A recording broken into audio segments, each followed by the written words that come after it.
And welcome to the latest episode of Greifenhorst, which is my Let's Build series set in a medieval fantasy world in heavily modded Minecraft. And in the last episode, we were working on this, which is the first few blocks of our integrated storage solution using Ars Nouveau and storage drawers mods. And we ran into a problem where it looked like the Ars Nouveau mod circumnavigated some of the ways that storage drawers worked. And it shocked me, confused me. So what I had intended to do for this episode was that I was going to show you footage that shows my whole experimental process to prove or disprove what was going on there. And obviously you're not watching that because I went into my creative world, and in the creative world Ars Nouveau did exactly what it should do with storage drawers, right? When it created when you threw something into Ars Nouveau for which there wasn't a drawer assigned, it would assign it to the closest empty drawer, and you'd get a pictorial representation of it on the front. So I don't know what the problem is, right? I think there's something about what I've done here in this game that is particular to the problem. Now I'm looking here, and I'm just making sure I don't have any plain stone squirreled away already. And then what I'm going to do here is what I did in my experiment. I'm going to take this plain stone and I threw it into Ars Nouveau, which threw it into storage someplace, but I'm not seeing it.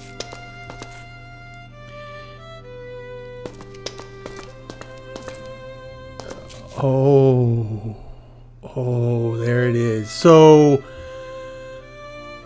it is throwing it into the closest bin. It's just that because of the way I set this up, the closest the closest empty drawer is going to be on that controller in the back.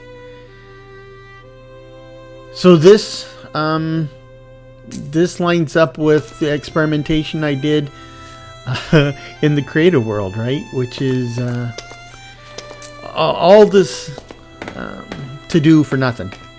Storage drawers works just hunky-dory with Ars Nouveau, and they play as advertised on the box, or they play together as advertised in the box. So never mind. Just forget I said anything. There's nothing to see here. Move along. Oh boy.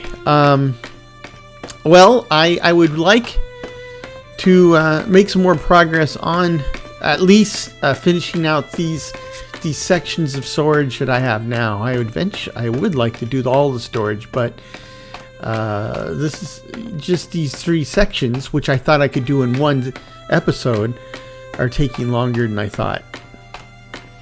And it's been, well, this will be the 3rd episode, I think. So that's not good enough, not fast enough. But to create all those drawers, I'm going to need a lot of wood, and that's why we started growing these giant spruce trees up here for the wood.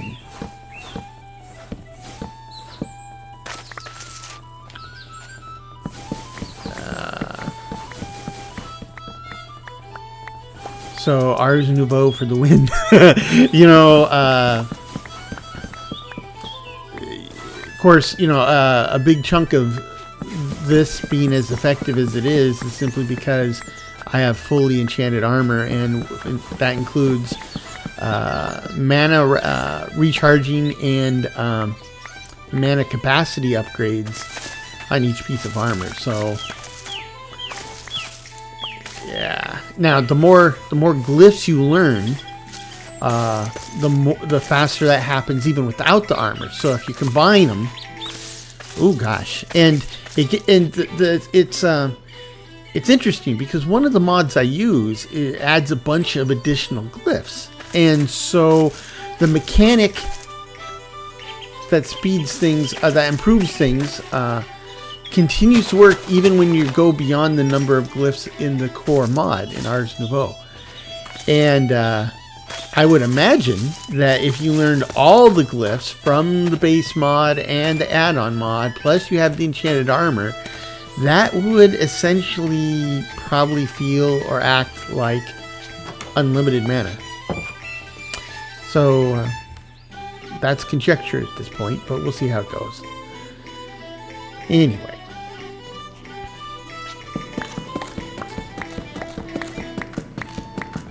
Lots of wood.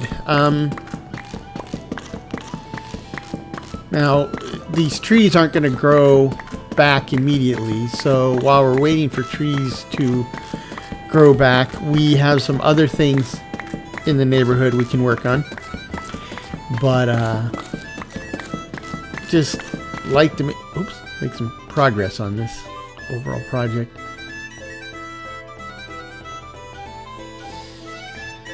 Oh, I'm recovering from a bout of the flu. So since the last time I recorded a session, I had a bad flu bug. And the thing is when I was a kid, I was sick all the time. But as an adult, I've very rarely gotten sick, and if I did get sick, I didn't get sick very much.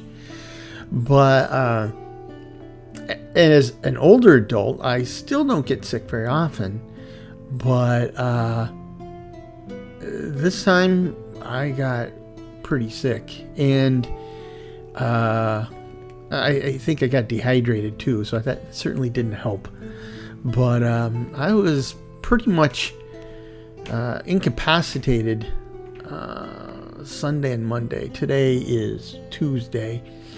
I'm feeling much, much better, obviously, by the sound of my voice. But, oh boy, I was having a hard time. And now, part of the problem is I got my days and nights all switched around, right? Because I was just trying to sleep through it, or sleep when I could. And, yeah, that... between trying to sleep and just... I was so sick, I didn't even...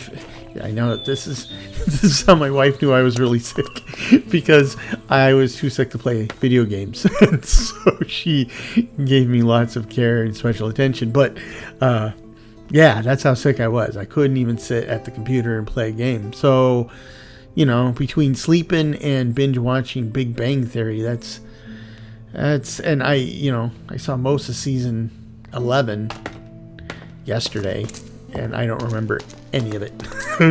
I watched it before, so it's not a big thing. But oh boy, so I've been thinking that what I'd like to do is I'd like to expand these to be 4 rows tall, because we have the space, and that just will give me so much more storage in that same space, the same allocated space. So yeah, first of all, getting sick sucks, right? For anybody, anytime, anywhere, getting sick sucks. Getting really sick really sucks. And getting sick during the summer or Christmas time really sucks, right? I made it. Okay. It's supposed to be the most wonderful time of the year, not if you're in the bathroom all the time. But oh boy, I will tell you this though, I don't know about you, but after I've been knocked down, drag out sick for a while, when you're not sick, when you're feeling better, when you're feeling almost back to normal, you're kind of like on a high, right? I mean, you might be a little tired, you might be a little weak, but in relative terms, compared to where you just were, you feel like, you know, go jumping over buildings in a single bound and stopping trains and that type of stuff. So, yeah, I'm riding on a high right now. Of course, it's going to be weird. I'm trying to stay up as late as I can. I'm not sure if I'm going to wind up going to bed at 5 or stay up until 2. I'm not sure how it's going to work, but I kind of need to get myself back on schedule. Oh, yeah, we've had a lot of land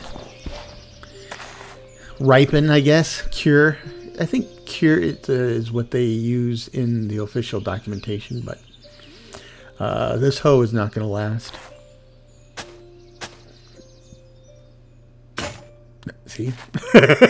Told you. Oh, tree's ready already. Okay. And I don't have any cobblestone on me. Okay, we'll just make hoes later. Let's get the wood. Anyway, I know everybody's still at work and school for the most part, and so I hope you enjoy that. I always liked the holidays at work and school, right? Especially elementary school, because then all the art projects were all Christmassy and stuff, and of course when I went to elementary school, we were allowed to have parties for Christmas and Halloween and stuff. We were allowed to have parties in general. So when my girls went to school, a lot of that had been poo-pooed. But anyway, so I enjoyed that, and even in high school, right? It was a festive time. Even the jerks who were jerks were more festive. But work is where it's at, right? I remember for a long segment of my tech career, people would take off the week between Christmas and New Year's, right? And I never would, because there was no need, quite frankly. I remember they would tell us things like they say, if you come to work or don't come to work, that's fine. But if you're not taking PTO, you at least have to come to work and check your email, because in those days you couldn't check your work email from home. So okay, but here's the thing: if nobody is at work, and there's nothing happening at work, and there's no meetings planned at work, then why would you take paid time off covering the same period, right? Because I think I just kicked off the furnace. Yeah, I did. So, I mean, save your PTO for like when it's, everybody is working, things are going on, and you need a break. Take your PTO. But the thing is, there's a handful of us that felt the same way. So that week between Christmas and New Year's, none of us were taking time off for work. But we weren't taking PTO. But we'd roll in at the crack of 10, and we'd roll out at the crack of 2, and we'd play ping pong and video games and the good old days. And yeah, that was fun. Those days are gone. Long gone. I mean, it doesn't even matter now, because that was at Microsoft, and now recently I did a contract at Microsoft again, and not one person I worked with had an office on campus. on any of the campuses. They all worked from home full time. So, yeah, I mean, it's a different dynamic. And when, I don't know if you after the pandemic, all these workplaces were saying, hey, we want everybody to come back to work. Yeah, okay. And they say there's a dynamic that happens when people work together in the same spot.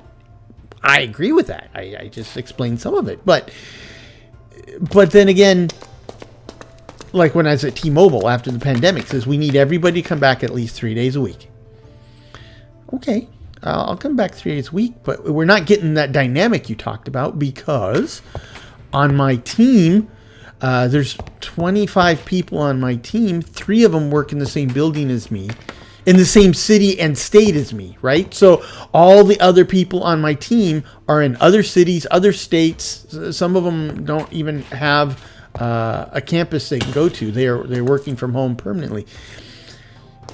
Where's that dynamic you're talking about, right? Because, and even more too, because then at Microsoft, we used to have individual offices, but like when I was at T-Mobile, we just worked in open bays, and then eventually they gave people cubicles. But if you're sitting in a cubicle and the people in cubicles around you have nothing to do with your work or your team, where is that close camaraderie they're looking for, that close collaboration? You're hanging out with strangers, and I don't know what type of magical, process is going to get strangers to work with strangers. It was just, I don't know. I do respect REI, the outdoors equipment people. Just before the pandemic, they were building a $12 million campus in Bellevue, Washington. Got something. Hold on. We're gonna make these hose. I need some cobblestone. Anyhow, just before the pandemic, they were just putting on the finishing touches of this $12 million campus, and then the pandemic hit, and then everybody's working at home. And after about 6 months of everybody working at home, they sold the campus. They said, you know what? Productivity's up. We're getting more done, and we don't see the need to actually pay for a separate campus anymore. And so, they saved money from not having a campus and all the heartache that goes with it. No electric bills, no catering bills, all that jazz. People were happier, blah, blah, blah. Now, they are the exception because, again, T-Mobile, before the pandemic, they had started a series of renovations on their Bellevue campus. And it was something like $150 million or some crazy number like that. And it was halfway done when the pandemic hit. And, of course, after the pandemic was over, they told everyone, get your butt back into the office. Right now, what I just told you, right? We're not on the same. I mean, people on my team aren't in my state or city. So it always felt to me more like we just spent a crazy amount of money on this new campus, or on renovating our old campus into a new campus. We want to get our money's worth, right? And I also get the impression that the campus wasn't so much for the employees' comfort and benefit, but rather it was kind of like part of a showpiece, right? Where, first of all, the executives could bring executives from other companies over to come to our campus and look at we got this, we got a sports bar in our food court, and then it's just it wasn't for any of the right reasons, and they were all, I think, for petty, very human reasons by the executives. But Yeah, they had the first string, so there you go. There you go. I mean, it sounds very cynical, and I guess with recent events, you know, I'm a cynical type of guy. But, you know,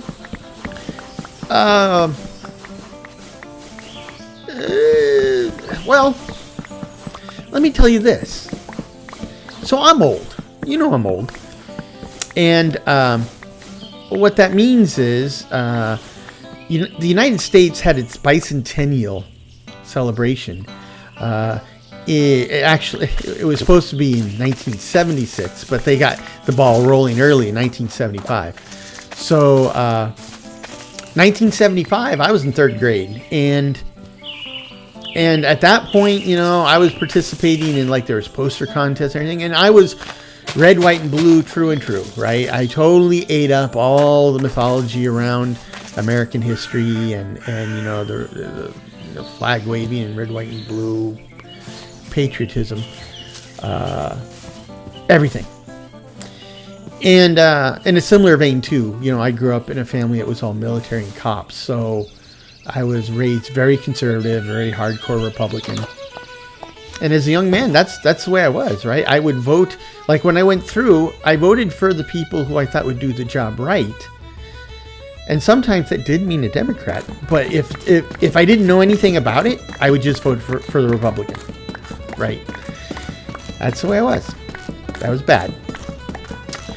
But as I started to live life, I started to realize that, yeah, there's history, life, the world, the universe is a lot more nuanced than I was giving it credit for. And so kind of coming back to this whole corporate thing, you know, I used to believe executives when they talk about, you know, our number one resources are people. Our number one priority is our people. And there may be times when that is true. But management changes, the market changes, competition changes. Sooner or later, that type of attitude is going to go bye-bye. And once you've had it happen underneath you a few times, you start to realize just how shades of gray the world can be, right? And that's what eventually happened to me, right? I quit being a Republican, and for the record, I'm not a Democrat either. I'm kind of been turned off from all political parties. Not to say I'm an anarchist. I have a problem with political parties, especially two-party system, because both sides are going to give you a complete set of answers to all questions. And the problem I have is, like, I believe Party A has the right answer on questions A, B, and C, and Party B has the right questions on D, E, and F, or the right answers to questions D, E, and F. But neither side has all the right answers. And there you go.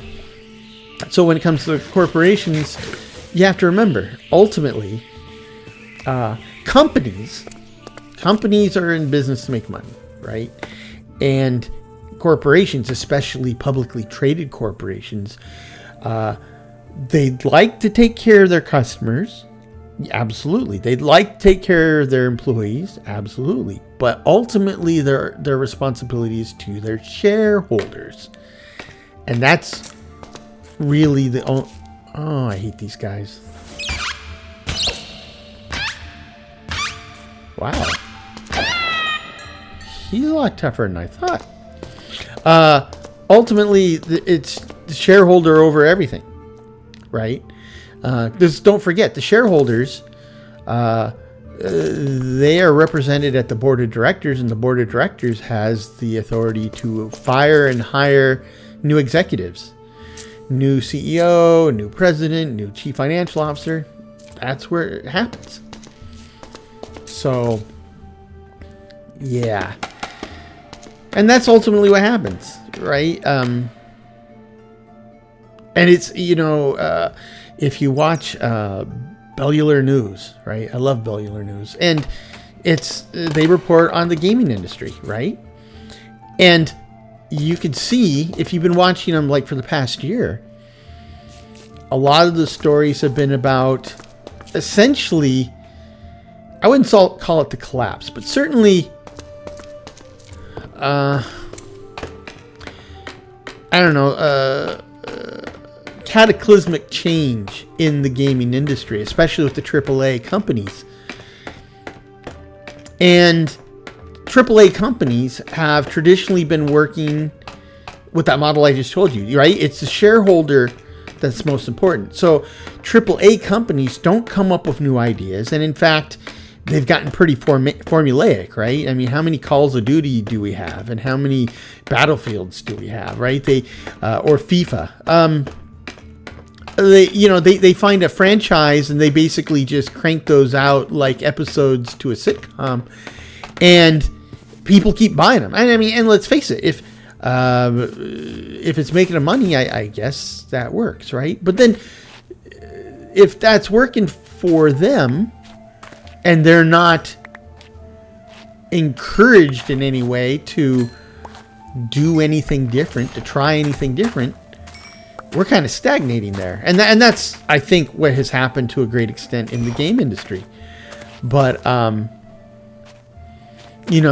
where the real power, when you start thinking about like some of the real breakout games, the surprise hits in the past year at least, they are not generally from the AAA companies. They're from indies, and it's not just. There's another thing too, is people kind of have the games industry approaches this is like, well, we have to have. Can I get seeds from these? Yep. Okay. Let's plant the seeds now in this fertile soil so it'll grow faster. But the other idea too is like that you have to be, your game has to be successful from the get-go. If it's not, give it up, move on, cut your losses.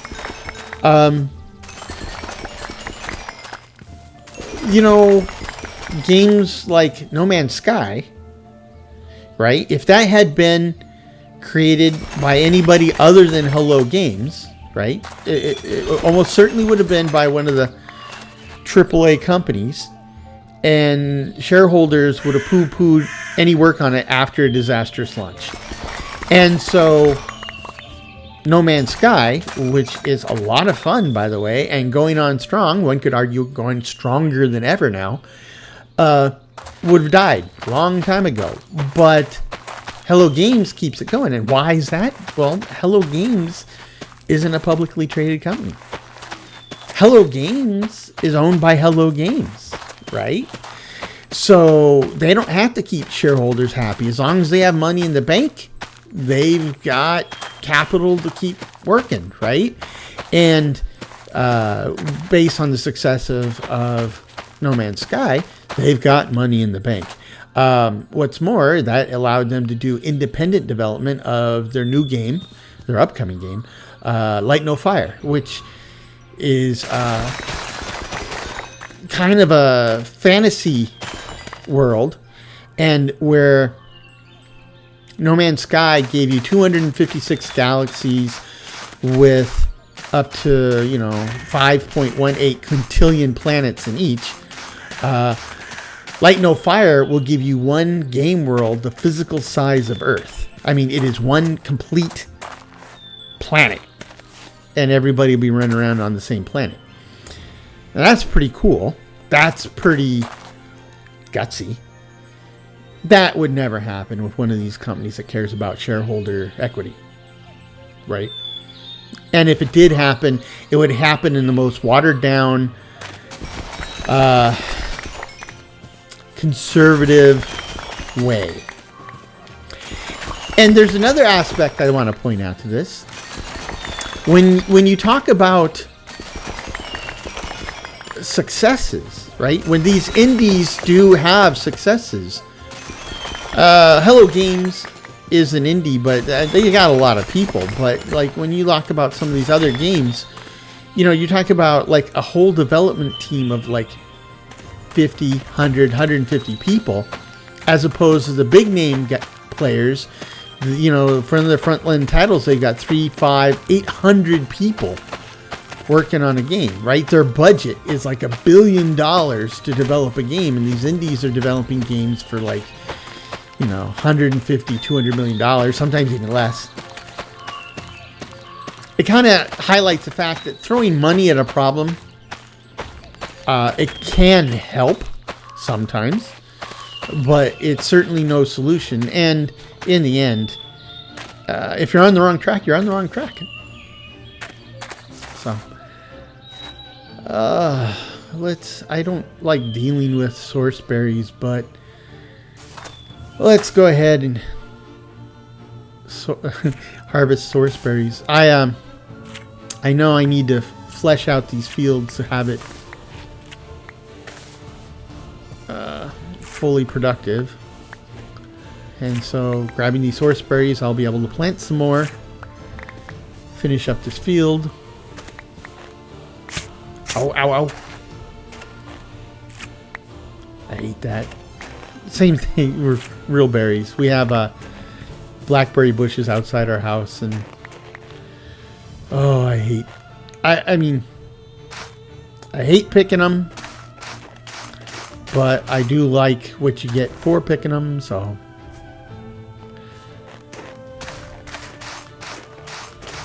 And I think there he is. So I have no idea why, but in Greifenhorst, these little goblin zombies couldn't care less about me. And from the rubble, the goblin zombies will come at me like little torpedoes.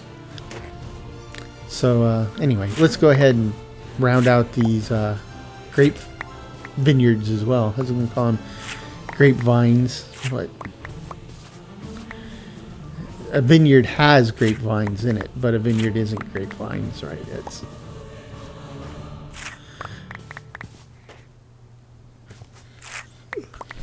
anyhow, I guess that's my dose of anti-corporatism for now. Watch this space. I'm sure there'll be more later.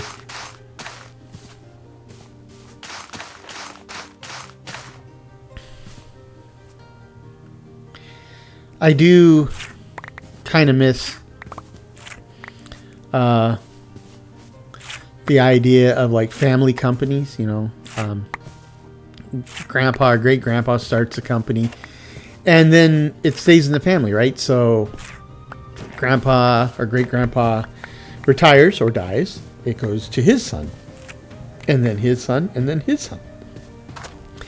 And I mean, they could be greedy jerks too, right? I mean, you don't have to be there's no requirement that you're a corporately publicly traded company to be a corporate jerk. But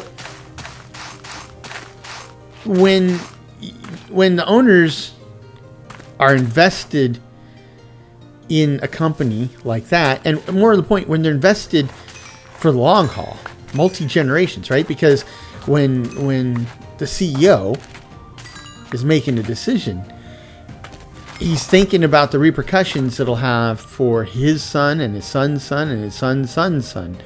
So they make very different decisions than when corporately traded companies operate today, because now basically you have a board,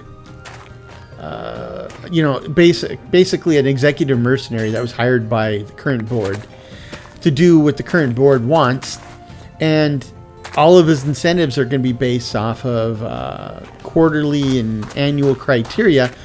So guy's not going to make the best decisions for the company in the 10-year, 15-year, 50-year, 100-year time frame.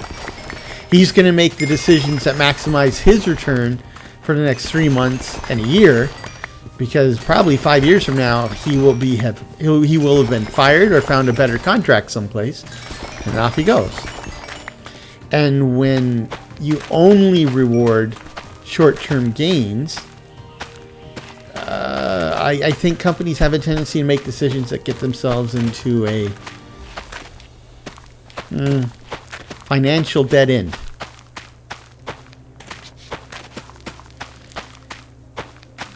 And I know some of these economists will tell you that, it's all part of the grand scheme, right? You've got to have, well, the saying is usually you got to break some eggs and make an omelet. But really, their whole thing is, for every loser, there's going to be, one or more winners. Yeah, maybe.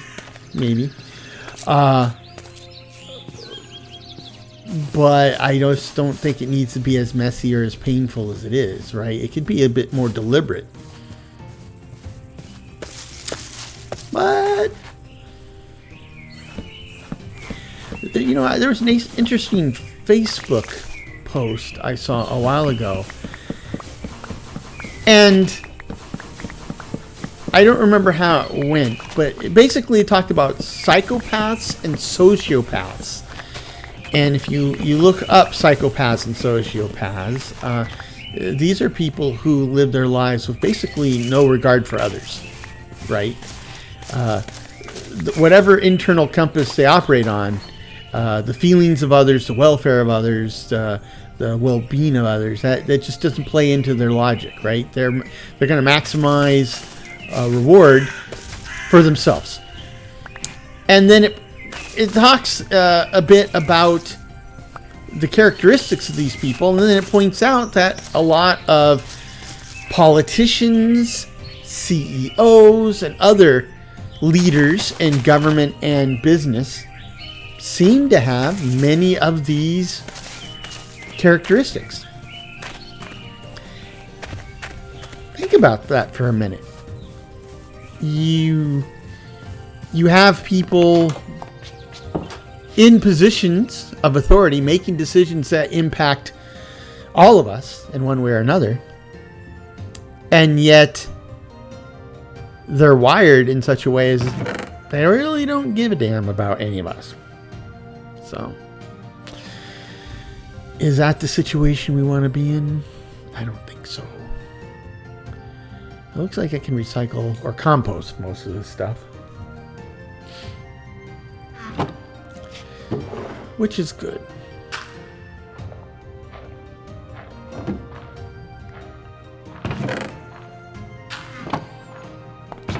And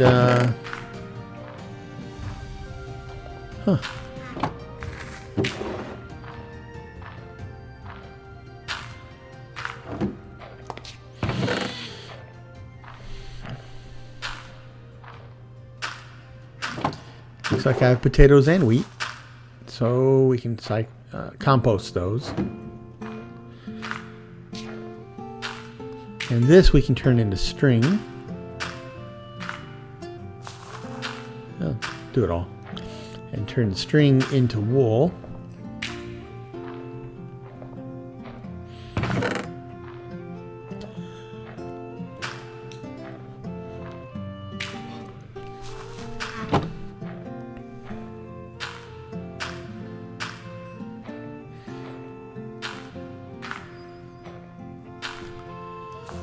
Oh boy, so much to do.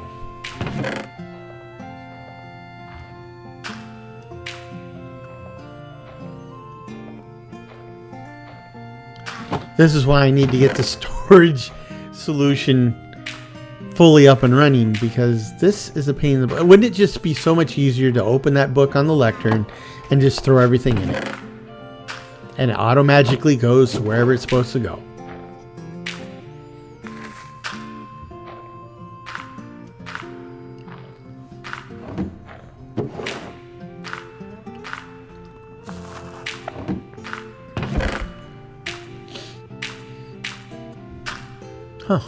I guess I have enough to probably make 32. Oh, I do.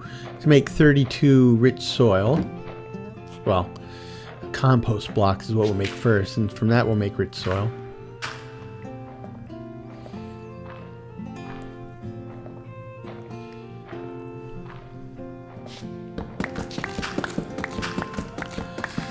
Yep.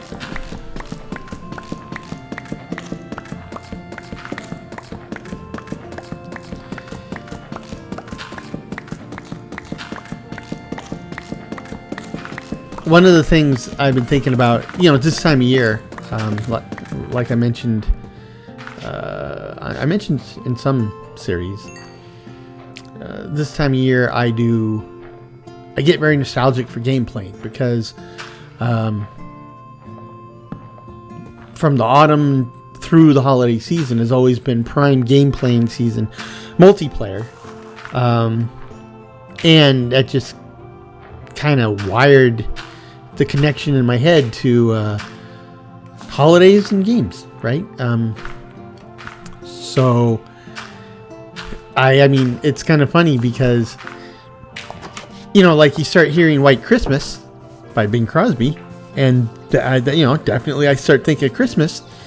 But unlike most people, I also start thinking about Minecraft, because I can't tell you how many times I was working in one of my solo Minecraft worlds, just bebopping along, working on one of the tunnels for my metros or something while listening to Christmas tunes, right?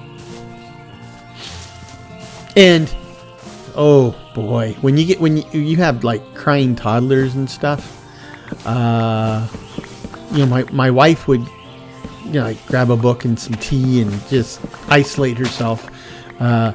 For me, it was Minecraft or something like that, right? So. Oh boy. And that just kind of became a thing. It became a coping mechanism, if anything else. I mean, something that I had always enjoyed, but of course that also kind of that's probably when I moved away from multiplayer for the most part, because with multiplayer, obviously, you gotta have everybody on at the same time to play. Otherwise, it's not multiplayer. Well, if you're interested in playing in a group, if you just want to go bash, randos and knock yourself out, you can do that anytime. But I like playing with people I know, and we all had schedules, and of course, when you get older, everybody's a parent, so then we all have difficult schedules. That's not what I meant to do, but we'll make it work. So it's kind of get harder. It became harder and harder to get everybody together, and so solo play was the solution, because I could play whenever I could, whenever I had the time. So, but now, I've got two teenagers, and they're getting that age where I know they love us, but 9 times out of 10, the things they say and do kind of imply they're really not all that concerned about where we are or what we do any given time of day. So, you certainly don't have to go and entertain them all day, because half the time they'd just as soon be away from you and with their friends or whatever. So, it's kind of opening up the opportunity for multiplayer again. So I got a group in Ireland I play with. That's an interesting story how I hooked up with them, but they're really good people and I like them, and so that's what I do. Of course, the hours are a little wacky, but since I'm not working at the moment, I can easily accommodate their hours. So it works. Kinda. Sorta.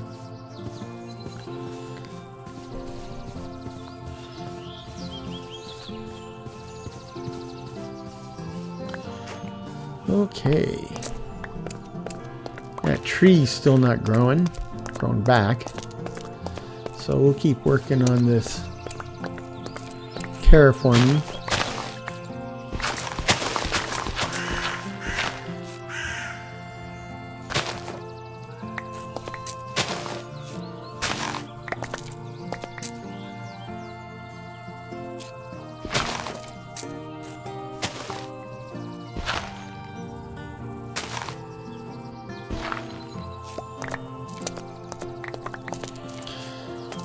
Yeah, this this terraced layout,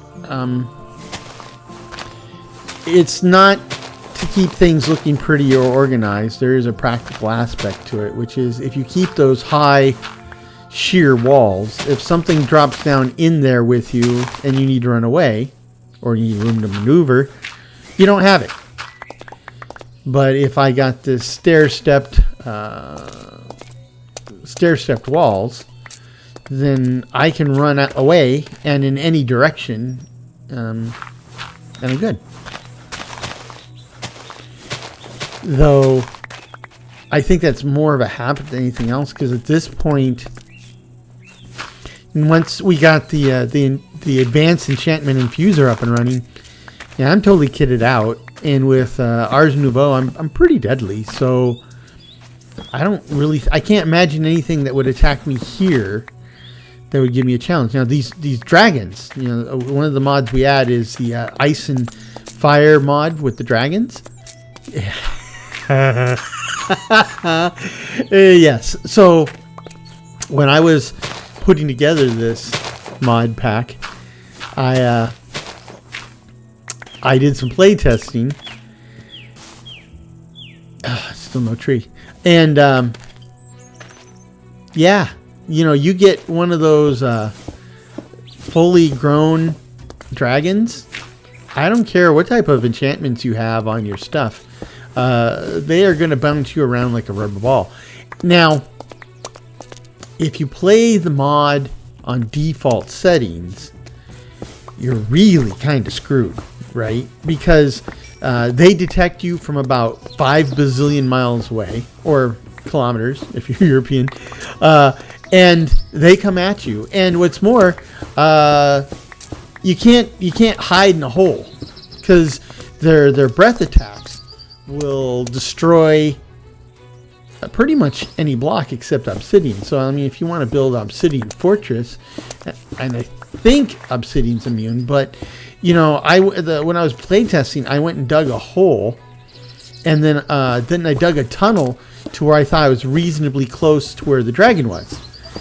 And I thought, okay. And as soon as I opened a hole to the outside, so I figured I might get a peek at him, he was already there waiting for me. And then so I ran down my tunnel, and no, just like in the Hobbit, right? He started smashing up the cliffside and everything. So I mean, totally destroyed my tunnel, and then he killed me with the tunnel, and it was bad. So now later, when I could seek shelter, because there's a flag you can set where they can't destroy blocks like that,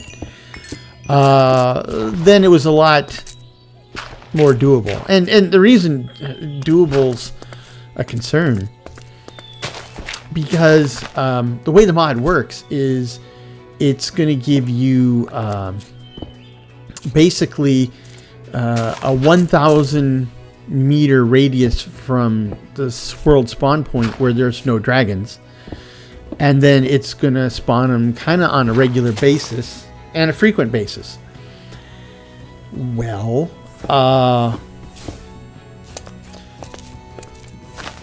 the problem with that is that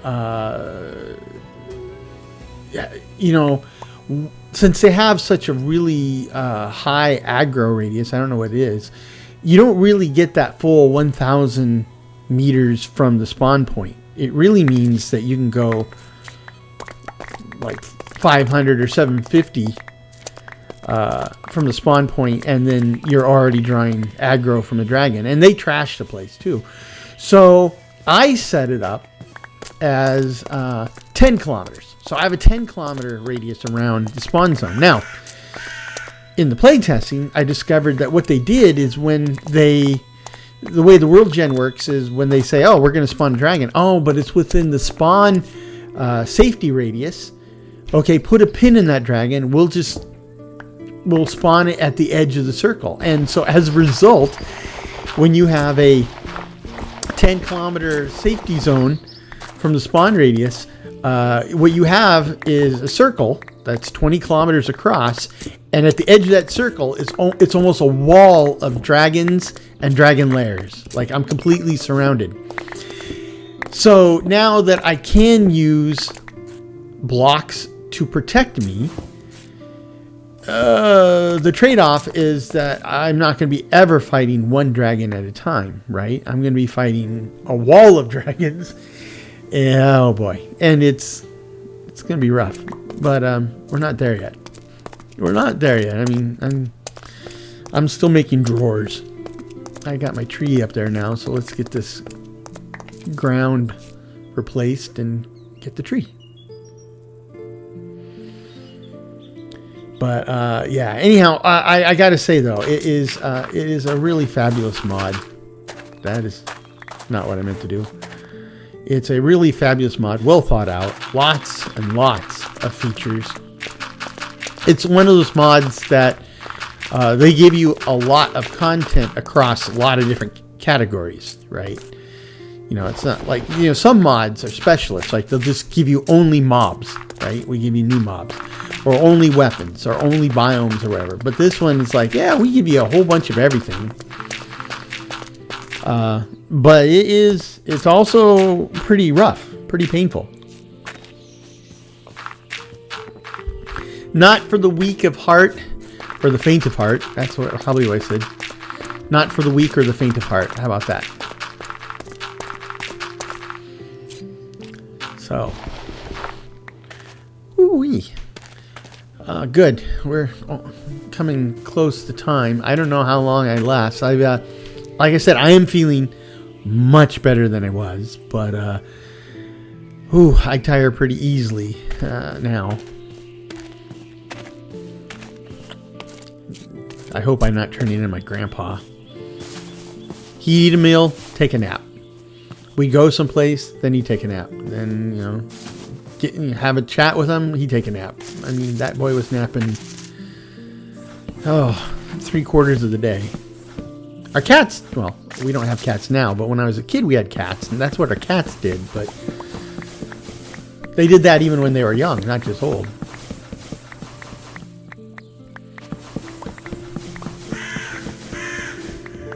Nap sounds good now. You know, I've always been a big fan of naps.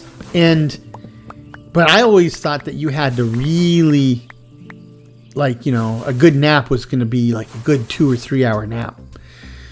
Well, those are usually bad naps because you have a hard time going to sleep afterwards, you know, when you're supposed to. But I really have become a proponent, a believer in power naps, right? Sometimes if I'm feeling kind of tired or something and I know I got to pick a kid up from school in 20 minutes, 20 minutes is like my minimum. Half an hour, 40 minutes is my preferred time. I'm going to set up 2 trees this time. Kind of speed this along. Anyway, yeah.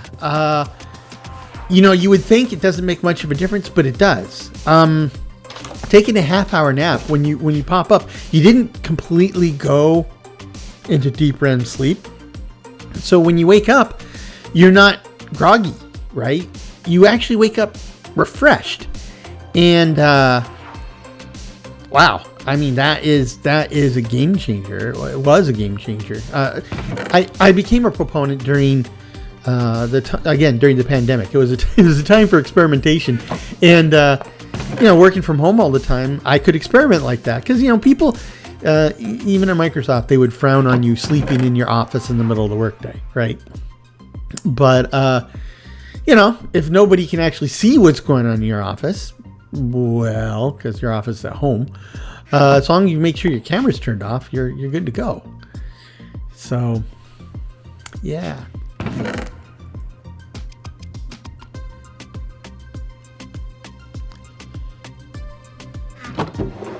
Make some more of these.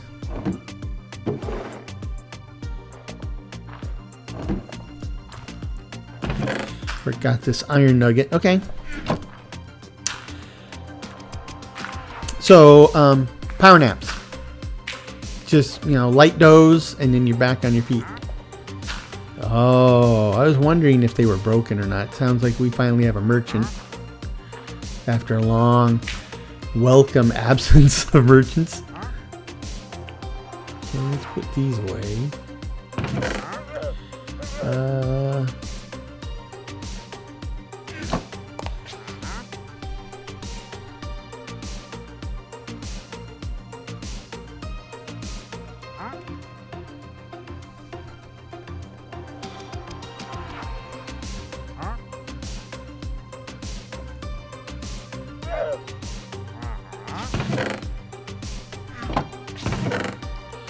This is a mess. It's not organized the way it should be. Usually I have a chest of stuff that I'm actively growing and harvesting, and this is my backup stack.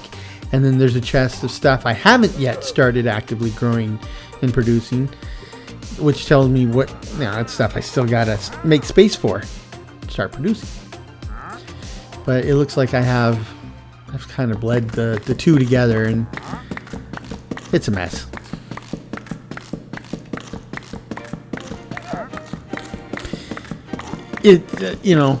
Like when you get your first apartment for yourself, I got a 1-bedroom apartment, and when I first moved into it, I had some hand-me-down furniture, and even with the hand-me-down furniture, the apartment was basically empty. And by the time I moved out of there, the apartment was kind of crowded with all my stuff. And then, like George Carlin says, you need a place for your stuff, and then so you buy. But then you get too much stuff, so you buy a bigger place for your stuff, and everything's fine for a while, but then you buy more stuff, and then you need a bigger place for all your new stuff. And it's just a cycle. And unfortunately, I think there is some truth to that. And I guess I'm being anti-corporate. So I think a big chunk of it is that we've been conditioned to be good little consumers and buy stuff, collect stuff. Truth is, we probably have more than enough stuff. I remember when my wife and I were looking for our first house to buy together. We wanted to move into the city of Seattle, and let me just tell you, I'm so glad we dodged that bullet, right? But we were looking at a lot of these old apartments, and so these were apartments that had been built like around 1900, 1910, 1920, and they were small apartments, very tiny kitchens, 1 or 2 bedrooms, and closets were few to none, right? I mean, there was usually a closet by the front door. That's your coat closet. And maybe a closet in each of the bedrooms, but they weren't walk-in closets. They were like, kind of like the size of a wardrobe would be nowadays, right? And like if you have a closet by your front door now, imagine that's what you had in your bedroom too. Nowadays, almost everybody has a big closet, right? Even if it's not a walk-in closet, it's still 2 or 3 times the size I just described. Not in those days, right? Because people had they'd have 2 or 3 sets of everyday clothes and 1 set of like church clothes or their good clothes. That was it. 2 pairs of shoes, their good shoes, their everyday shoes. They didn't have video games and multiple TVs. They didn't have all the little doodads and stuff that we have. I mean, you might have in the kitchen, you might have like fine china sitting in a hutch, and there might be some pictures and stuff, but they just didn't have as much junk as we do. And maybe it's my corporate cynicism is bleeding over into my whole capitalistic cynicism, but I think that we have too much stuff. I think like right now, if a meteor struck my family while I was gone for some reason, and so I was left alone today, I would sell my house and I'd go get one of those little micro houses someplace, and I'd sell like almost all the physical stuff I have. I'd have some clothes. I mean, I'd have a pretty impressive computer rig, I'd tell you that, right? And I'd probably get a membership to every streaming service, but if you walked in, it would be very minimalistic, clean, tidy, but I just don't need all that stuff. Uh-oh. So, I guess we're due to have one of these every episode. This is a mob that has the jukebox upgrade in a sophisticated backpack. So,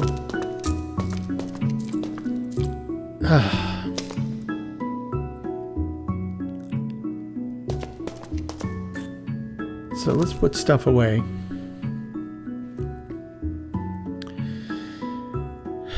Seems like one of these pops up every episode of every series, every Minecraft series.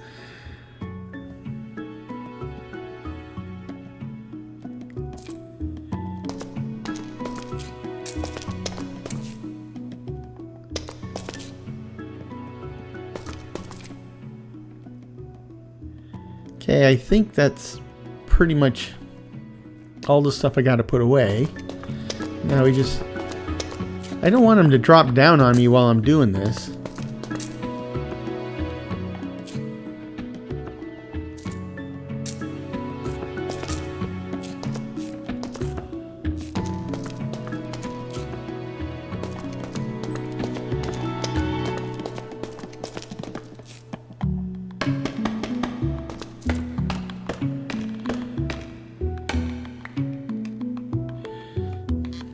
I don't think I've heard this tune before.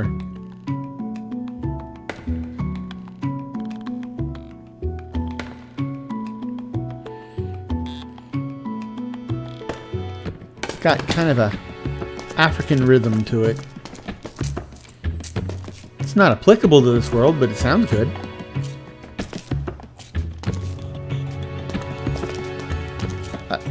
Hold on. I think I hear two. Oh. Okay. Okay.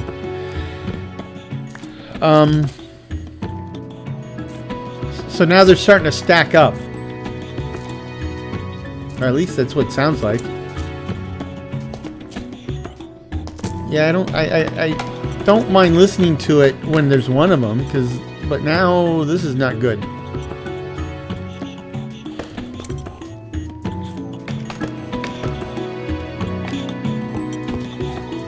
Yeah, it's definitely two. Okay.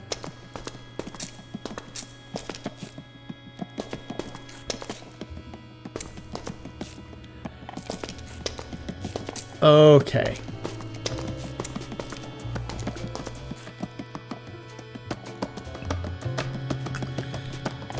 Okay.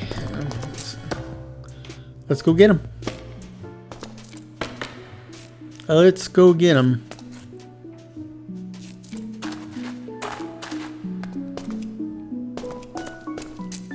I think they're on top of this roof.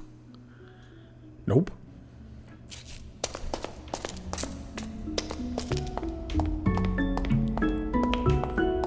Where is he?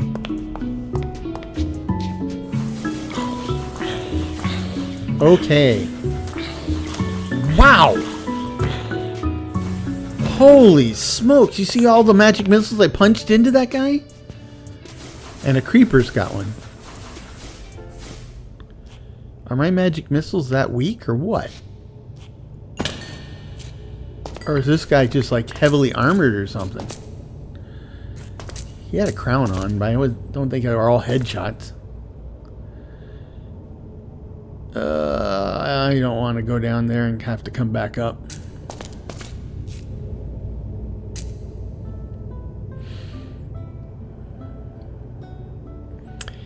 Yeah, I can use this wood to make a bridge.